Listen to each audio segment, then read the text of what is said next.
जय हिंद। स्वागत है आप सभी का अपने YouTube channel GK dose with अभी। इस वीडियो में बात करेंगे बीपीएससी टीआरई 3.0 एग्जाम के बारे में। बैकलॉग की सीट को लेकर जो अपडेट है उस पर बात करेंगे। रिजल्ट कब जारी हो सकता है इस पर भी बात करेंगे। रोस्टर क्लियरेंस के बाद जो एक अपडेट निकल कर सामने आ रही है, बहुत से खबर देख रहे हैं कि सीटें कम हो गई, इस पर भी बात करेंगे। आंसर की के बाद जो अंक कम हुए हैं उस पर भी बात करेंगे, चाहे वह प्राइमरी हो, 6 to 8 हो, 9 10th हो या फिर 11 12th की हो। सभी विषयों के कट ऑफ में कितना परिवर्तन हो सकता है इस पर भी बात करेंगे। लेकिन चैनल पर पहली बार आए हैं तो जल्दी से चैनल को सब्सक्राइब कर दीजिए, वीडियो को लाइक और शेयर कर दीजिए। साथ ही अगर आपका कोई प्रश्न है तो आप कमेंट बॉक्स में भी पूछ सकते हैं। तो कल जो ये अपडेट दी गई थी इसमें देखिए क्या कहा गया था। सबसे पहले तो ये पीजीटी का फाइनल आंसर की के बारे में कहा गया था कि कल जो है अपलोड होगा, और कल जो है रात को जो है पीजीटी का फाइनल आंसर की भी जारी कर दिया गया। लेकिन जो इसमें सबसे महत्वपूर्ण जो था वो ये नीचे के 3 लाइन था कि टीआरई 3 में अब कोई बैकलॉग सीट नहीं जुड़ेंगी। बैकलॉग सीट के आधार पर रोस्टर क्लियरेंस सिर्फ एक सामान्य प्रक्रिया है। अब इस पर मैं बात करूं उससे पहले आपको ये पत्र दिखाता हूं। इसमें क्लियरली विषय में लिखा गया था, देखिए बिहार शिक्षा विभाग की तरफ से 3 सितंबर का जो अंतिम पत्र था, टीआरई 1 एवं 2 के तहत रिक्त विद्यालय अध्यापकों की संख्या को जोड़ते हुए बैकलॉग की गणना कर टीआरई 3 हेतु आरक्षण समाशोधन कराने के संबंध में क्लियरली लिखा हुआ था कि टीआरई 3 के लिए था ये। जबकि यहाँ पर क्या कहा जा रहा है, यह एक सामान्य प्रक्रिया थी। यानी कि यहाँ से एक चीज स्पष्ट हो गया। अब जो शिक्षा विभाग कह रहा है कि बैकलॉग की सीट नहीं जुड़ेगी, तो यानी जो ये पहले पत्र जारी किया गया था यह सिर्फ जो है अभ्यर्थियों को भटकाने के लिए किया गया था। अब अभ्यर्थियों को क्यों भटकाया गया था? क्योंकि अभ्यर्थी उस समय दो चीज़ों की मांग कर रहे थे, और तब भी मैंने कहा था कि उस मांग को जारी रखिए। पहला तो ये था कि 1 कैंडिडेट 1 रिजल्ट, दूसरा जो था रिजल्ट से पहले डीबी। और इन दोनों मांग को लेकर जो अभ्यर्थी आंदोलन भी कर रहे थे। इन्हीं दो मुद्दों से भटकाने के लिए जो है ये पत्र जारी कर दिया गया था। इसका मतलब सिर्फ यही समझकर आता है, क्योंकि अब शिक्षा विभाग कह रहा है कि बैकलॉग की सीट नहीं जुड़ेंगी। ये हो गई बैकलॉग की सीट की बात। अब बात कर लेते हैं आपका रिजल्ट। देखिए रिजल्ट के बारे में क्या कहा गया कि टीआरई 3 के टीजीटी और पीजीटी का रोस्टर शिक्षा विभाग ने आज जीएडी को भेजा है। अब 4 से 5 दिनों में बचे सभी रोस्टर आयोग को मिलने की संभावना। अभी देखिए जीएडी के बाद यानी कि जनरल एडमिनिस्ट्रेशन डिपार्टमेंट अब ये 4 से 5 दिन बाद बीपीएससी को भेजेगा। बीपीएससी को मिनिमम 15 दिन रही रिजल्ट बनाने के लिए। उसके बाद टीआरई 3, उससे पहले जो है पहले हेड टीचर और हेड मास्टर का रिजल्ट होगा जारी। आज जो है लगभग 18 अक्टूबर हो चुका है, यानी जो आज के अखबार में भी आया हुआ है कि अब टीआरई 3 का रिजल्ट जो है वो छठ के बाद ही तीसरे चरण के शिक्षक नियुक्ति परीक्षा का रिजल्ट हो सकता है। यहाँ पर इसको देख लेते हैं, उसके बाद बाकी चीज़ों पर भी बात करेंगे।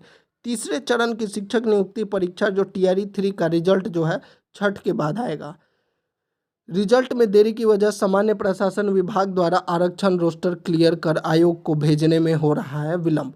मालूम हो कि इस परीक्षा का विज्ञापन राज्य सरकार द्वारा घोषित नई आरक्षण नीति के तहत निकला था, जिसमें 65% आरक्षण का प्रावधान था। उसी के अनुरूप सामान्य प्रशासन विभाग ने बीपीएससी को रिक्तियां भेजी थी। लेकिन इस आरक्षण नीति के विरोध में कुछ लोगों द्वारा पटना हाईकोर्ट में याचिका दायर करने और हाईकोर्ट द्वारा सरकार की 50% का सीमा अधिक नहीं करने के फैसले के बाद राज्य सरकार ने फिर से 50% आरक्षण वाली पुरानी नीति को लागू करने का निर्णय लिया। इस नीति के अनुसार रिजल्ट देने के लिए बीपीएससी को इसके अनुरूप रोस्टर क्लियरेंस के साथ रिक्तियों की जरूरत है। लेकिन अब तक सामान्य प्रशासन विभाग ने नए सिरे से 50% आरक्षण के अनुरूप रिक्तियों की गणना कर उनका रोस्टर क्लियरेंस नहीं किया है और न ही आयोग को मिला है। तो इसमें कहा गया है कि अब जीएडी को तो मिल गया, अब जीएडी जो है इसको क्लियर करेगी इस रोस्टर को और बीपीएससी को देगी। और बीपीएससी लगभग 15 दिन, यानी आज है 18 अक्टूबर, अगर 4 से 5 यानी 22 से 23 अक्टूबर को अगर जीएडी भेजता है तो 15 दिन यानी 7 को जो छठ है, यानी छठ 10 नवंबर के आसपास जो है आप रिजल्ट की उम्मीद कर सकते हैं, अगर समय से यह कार्य हुआ तो, और भी कोई बाधा बीच में नहीं आया, तब की मैं बात कर रहा हूँ। अब बात कर लेते हैं जो इसकी बात की जा रही है कि सीटें कम हो गई। ये खबर कहाँ से निकल कर आ रही है उसका भी मैं आपको प्रमाण दिखा देता हूँ।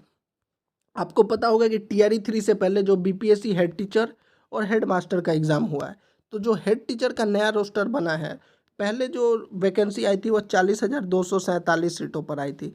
अब जो वैकेंसी जो नया 50% आरक्षण के आधार पर आई है उसमें 37,943, यानी कुल मिलाकर लगभग 2300 सीटें जो हैं वह कम हो गई हैं। इसी को लेकर लगातार बात की जा रही है कि टीआरई 3 में भी ऐसा हो सकता है बहुत से चैनल पर मैंने देखा कि उसमें सीटें कम, लेकिन ऐसा संभव नहीं है। क्योंकि मैं क्यों बता रहा हूँ, क्योंकि ये जो 40,247 सीटें थी और ये जो एग्ज़ाम है, यह पहले से ही शिक्षक है उनकी नियुक्ति को लेकर है। बहुत से शिक्षक जो है इसका कैडर भी चेंज हो गया और ट्रांसफ़र भी हो गए, रिटायर भी हो गए, इसलिए इसमें जो है सीटों में परिवर्तन हो सकता है। लेकिन जो टीआरई 3 है, यह फ्रेश एग्ज़ाम है, यह फ्रेश एग्ज़ाम है और इसमें जो है नए अभ्यर्थी हैं, तो इसके सीटों में इतना कुछ परिवर्तन होता हुआ नहीं दिख रहा। तो जो लोग कह रहे हैं कि 87,000 सीटें थी टीआरई 3 में, क्या उसमें कमी आएगी?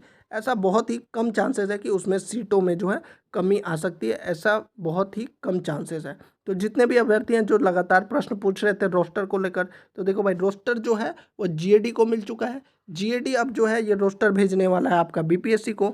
उसके बाद जो है 15 दिन चाहिए भाई बीपीएससी को रिजल्ट बनाने में, यानी 10 नवंबर से पहले रिजल्ट आता हुआ नहीं दिख रहा है। अगर सही समय पर कार्य हुआ तभी जो है 10 नवंबर तक आप उम्मीद कर सकते हैं। अब जो बात कर लेते हैं आपका आंसर की, कल जो है 11-12 का आंसर किया है, उससे पहले 9-10 1 to 5 6 to 8 का आंसर की आ चुका है। फाइनल आंसर की आने के बाद आपने देखा होगा सभी विषय, चाहे प्राइमरी 6 to 8, 9, 10, 11, 12, जितने भी हमने पोल कराए, मैक्सिमम अभ्यर्थियों के जो है मार्क्स कम हुए हैं।